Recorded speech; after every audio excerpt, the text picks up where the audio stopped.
keďže skončili tretí v základnej časti. Toto je teda súboj medzi 1.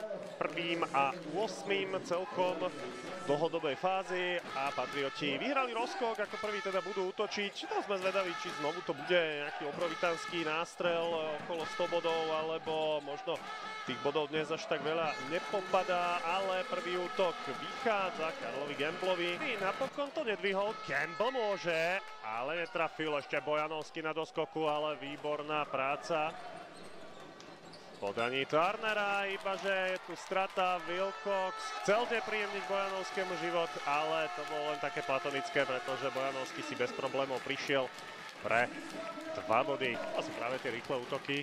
Svit príliš nemá úplne na čo čakať. Má dobrých strelcov, ako Benjamin, či hlavne Rožánek teraz skvelé jednou rukou. Také pivotmanské zakončenie Kivimekyho. No a Patrioti už sú vo vedení svitokrvného pivota. Gamble, ten je skôr taká štvorka. Teraz si príde Poeliup. Nádhera. Na toto si musia hráči Svitu dávať pozor. Opäť rýchla akcia. Voľný hra s loptou a hneď to išlo hore. Kivimeky. Tu bude dobrá pozícia pre Trajsa, ktorý odpovedá. Dmitrik Trajs vynikajúco vstúpil do levického dresu. Naďalej, hoci teraz Benjamin neskóroval za 2 body. Kivimeky v nájazde vyhadzuje, pretože pod košom bol Grazulis a Trajs posiela Patriotov do vedenia.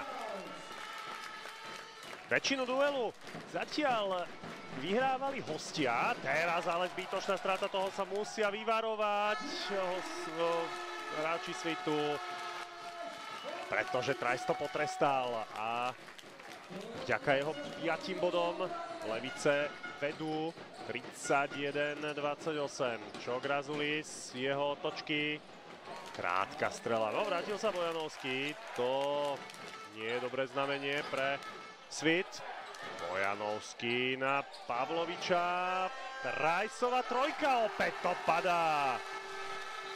Oleg Malaščenko si zoberie timeout. Tam je možno škoda, že si vypýtal ten oddychový čas na konci prvej štvrtiny. Že vďaka tejto trojke Svit sa o čosi približuje.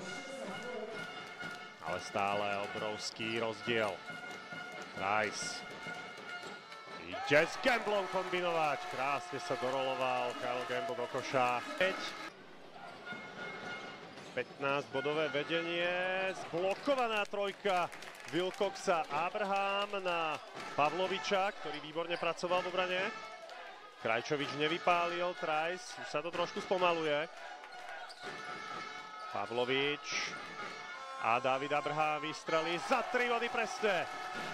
Trajs môže znovu poslať loptu do koša, ale nevypálil. Znovu dlhý útok Levíc. Abraham má pozíciu, ale Bojanovský to doroluje do koša. Otvorila sa diaľnica. Práve vystriedaný Pavlovičom Trajs. Krajčovič. Karl Gamble pekne na Krajčoviča, ktorý dáva 2 body. 1 bod po prvom polčase.